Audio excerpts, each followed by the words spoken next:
Hello class 12। आज हम देखेंगे फंक्शन को कॉलिंग कितने तरीके से कर सकते हैं या फंक्शन का कॉलिंग कैसे किया जाता है। फंक्शन ऑटोमेटिकली इन्वोक नहीं होता है जब तक कि आप उसकी कॉलिंग ना करें। कॉल करेंगे तभी फंक्शन आपका इन्वोक होगा और फंक्शन की डेफिनेशन में जो जो स्टेटमेंट्स आपने लिखे वो सभी एग्जीक्यूट्स होंगे। So let's start with calling of function. To use a function that has been defined earlier, you need to write a function call statement in Python. और function call statement takes the following form. Function का calling कैसे लिखते हैं? Function का calling लिखने के लिए just function name and pair of parenthesis. Pair of parenthesis में अगर कोई आर्ग्यूमेंट आपको पास करने हैं तो कॉलिंग से ही आप फंक्शन को आर्ग्यूमेंट पास करेंगे। So here is the value to be pass to argument. अब ये आर्ग्यूमेंट्स या तो वेरिएबल हो सकते हैं या तो कॉन्स्टेंट्स हो सकते हैं या फिर कोई आप एक्सप्रेशन भी यहाँ से पास करते हो।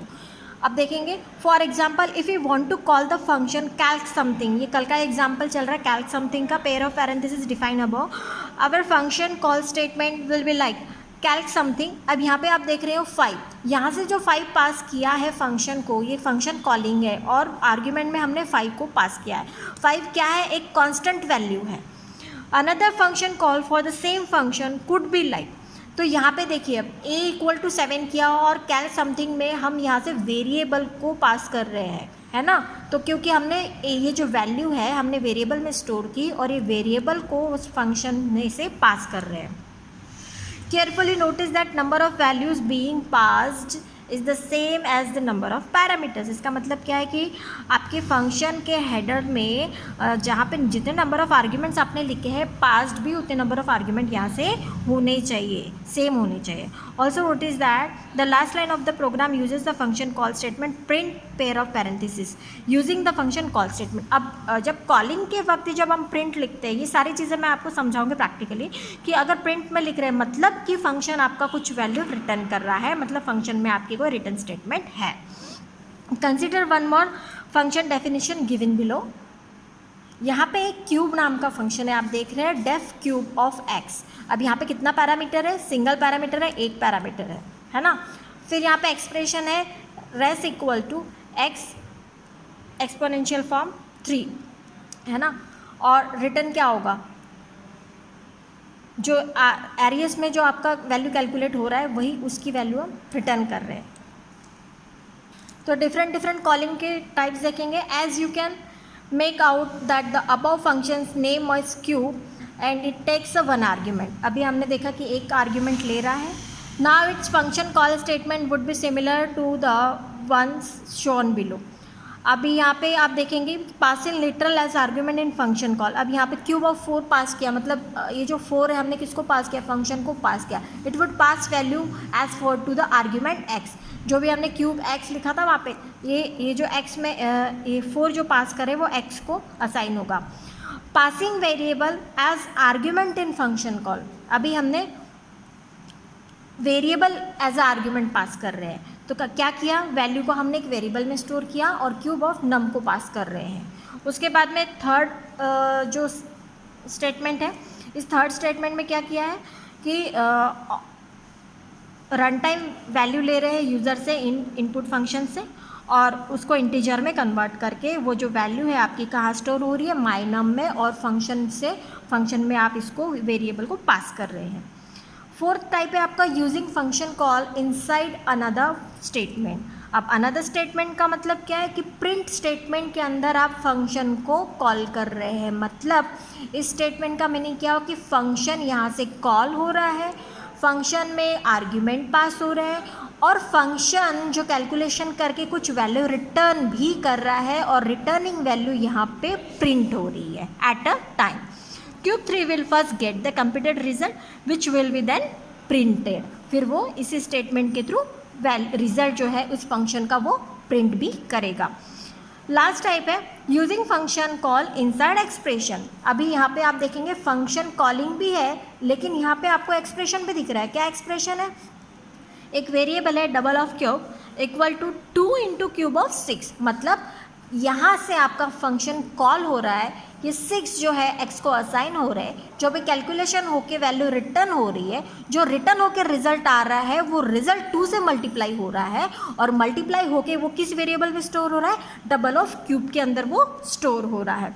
So that is function calls result will be multiplied with 2. अब हम फंक्शन के टाइप्स देखेंगे कि कितने अलग अलग टाइप के फंक्शंस होते हैं. Python comes preloaded with many function definition that you can use as per your needs. You can even create new functions. Broadly, Python functions can belong to one of the following 3 categories. तो 3 category कौन से? पहले तो built in function है. Built in function हम पहले भी use कर चुके हैं, जैसे लेन है, टाइप फंक्शन है या इनपुट फंक्शन है. तो ये पहले से ही प्री डिफाइंड या प्री बिल्ट फंक्शन है जिनको हम यूज़ करते हैं. This are predefined function and are always available for use. You have use some of them like len, type, and input etcetera. ये सारे फंक्शन हम जनरली यूज़ करते हैं. उसके बाद बात करते हैं जो फंक्शन किसी मॉड्यूल्स को बिलोंग करते हैं. Functions defined in module. For example आपने मैथ के फंक्शंस यूज़ किए, जैसे पावर कैलकुलेट करने के लिए या फिर साइन कॉस की वैल्यू फाइंड आउट करने के लिए.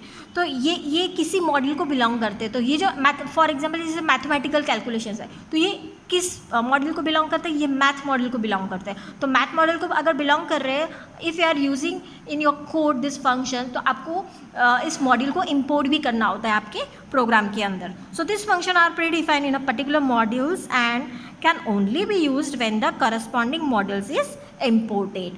For example, if you want to use the predefined function inside a module, say sine, you need to the first import the module math that contains definition of sine.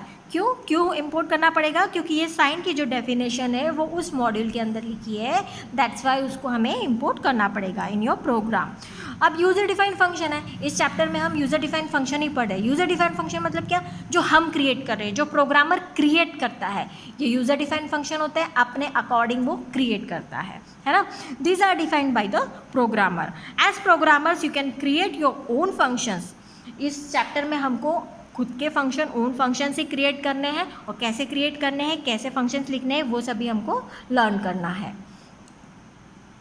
Now let's start with defining a function in Python. अब function को कैसे define करते हैं, ये हमने वैसे कल भी देखा था कि डिफाइन कैसे किया जाता है. We have to use the def keyword for defining a function definition. After that followed by the function name and pair of parenthesis, then colon, then एक ब्लॉक क्रिएट होता है. ब्लॉक में हम नंबर ऑफ स्टेटमेंट्स लिखते हैं, लेकिन जो block लिखते हैं वो हमें क्या होता है कि कुछ इंडेंटेशन के साथ में उसमें स्टेटमेंट्स लिखने होते हैं. तो ये सारी चीज़ें हमको डिफाइनिंग में पढ़ना है. As you know that we write programs to do certain things.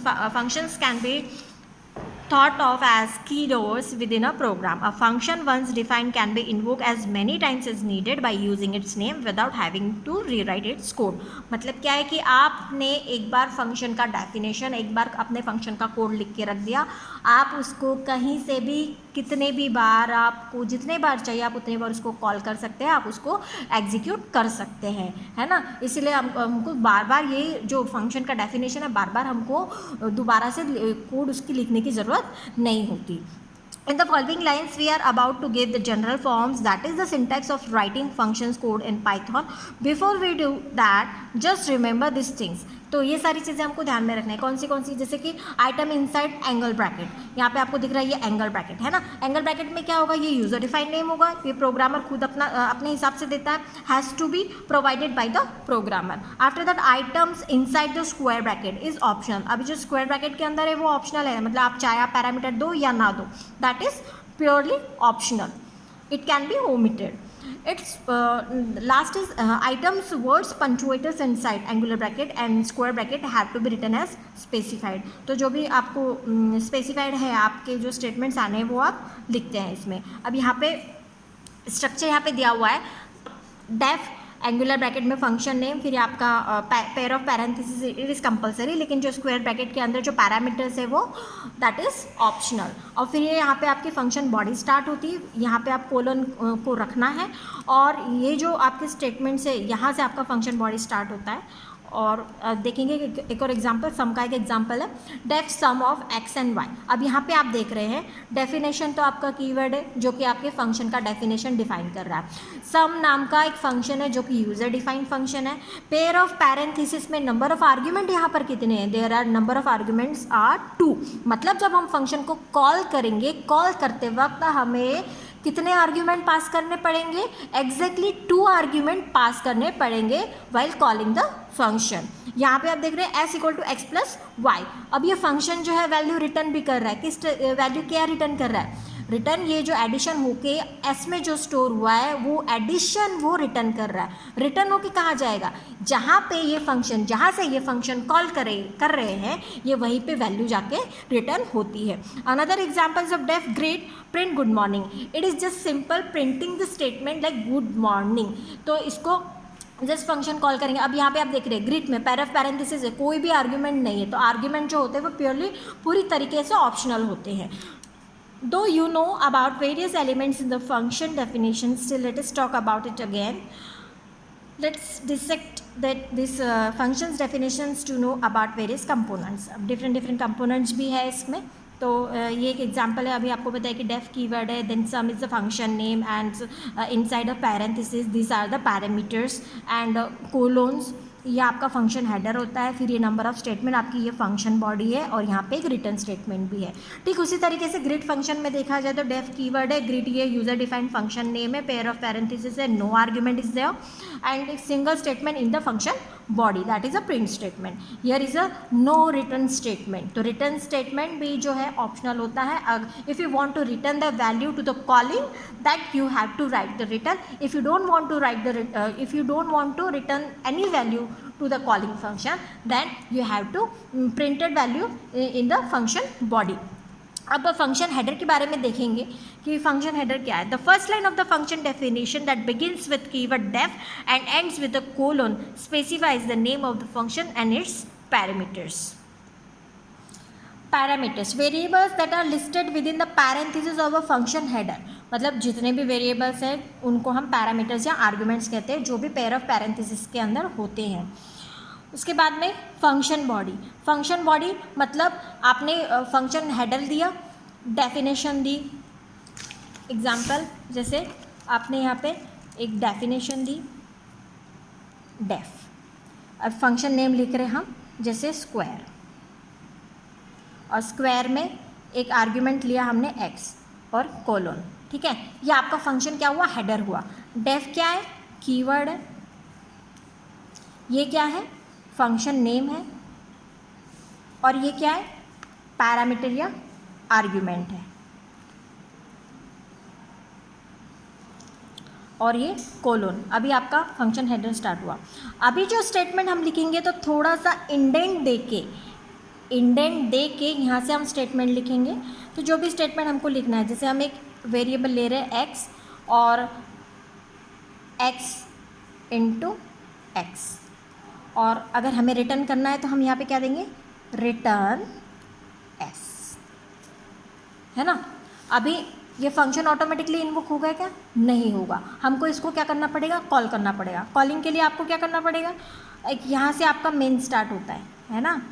Execution यहाँ से स्टार्ट नहीं होगा, एग्जीक्यूशन होगा आपका यहाँ से स्टार्ट। फॉर एग्जांपल मैंने एक एन में वैल्यू दी 4 और मैं यहाँ से पास कर रही हूँ जैसे प्रिंट, मैं डायरेक्टली प्रिंट करूँगी यहाँ से square of n, square of n. ये क्या है आपका, कॉलिंग हो रहा है यहाँ से, फंक्शन कॉलिंग। इसमें से आपने क्या पास किया, एन पास किया। एन में क्या है, 4 है। 4 ये वैल्यू किसको गया, ये गया एक्स को असाइन हुआ, है ना। तो अब x की वैल्यू क्या है, 4 है। आपने जो पास की थी x की वैल्यू क्या है, 4 है। यहाँ पे क्या कैलकुलेट हो रहा है, x into x that is 4 into 4 that is 16। 16 किस में, s में है। ये वैल्यू अब रिटर्न हो रही है। रिटर्न होके कहाँ जाएगी, रिटर्न होके जहाँ पे से फंक्शन कॉल हो रहा है ये रिटर्न होके वहीं पे जाती है। और यहाँ पे रिटर्न होके आई वैल्यू आपकी 16। ये स्टेटमेंट क्या कर रहा है, प्रिंट कर रहा है, तो it will just print the 16। So I hope आपके थोड़ा बहुत समझ में आया होगा concept. So let's start with function body. This block of the statement, intended statement beneath function address that defines the action performed by the function. The function body may or may not return any value. तो return statement जो होते हैं वो पूरी तरीके से optional होते हैं. अगर आप चाहते हैं रिटर्न करना तो आप कीजिए, अदरवाइज नहीं, तो रिटर्न स्टेटमेंट नहीं आएगा.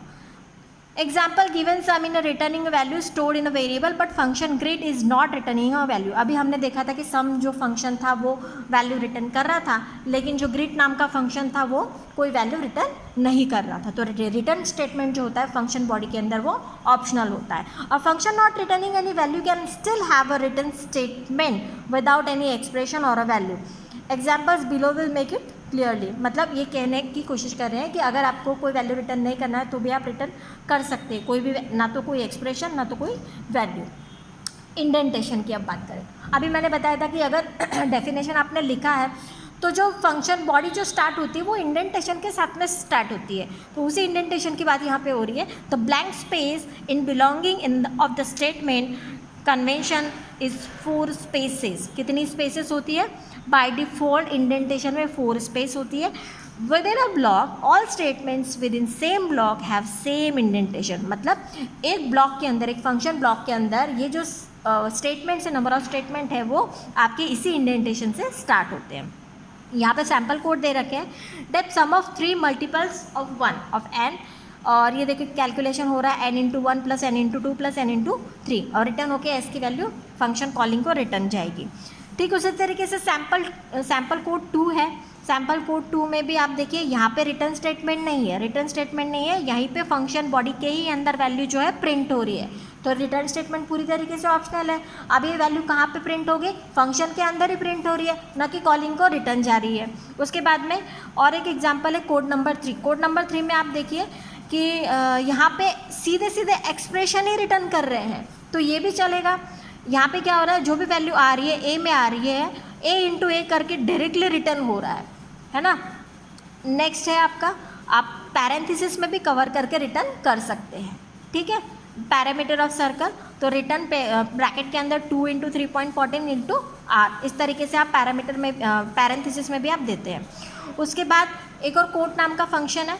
इसमें देखिए आपको कोई भी पैरामीटर या आर्ग्यूमेंट्स नहीं है, ये फंक्शन खाली स्टेटमेंट को प्रिंट कर रहा है. Quote of the day, act without expectation, या फिर लॉ तेजियो. तो इस तरीके से जो फंक्शंस है, डिफरेंट तरीके के फंक्शंस हैं. For all this functions definition tried identifying the parts not as an exercise, just do it carefully. मतलब आपको करके देखना है, ट्राई करना है ये सारी फंक्शंस. और भी मैं एग्जांपल आपको बताऊंगी.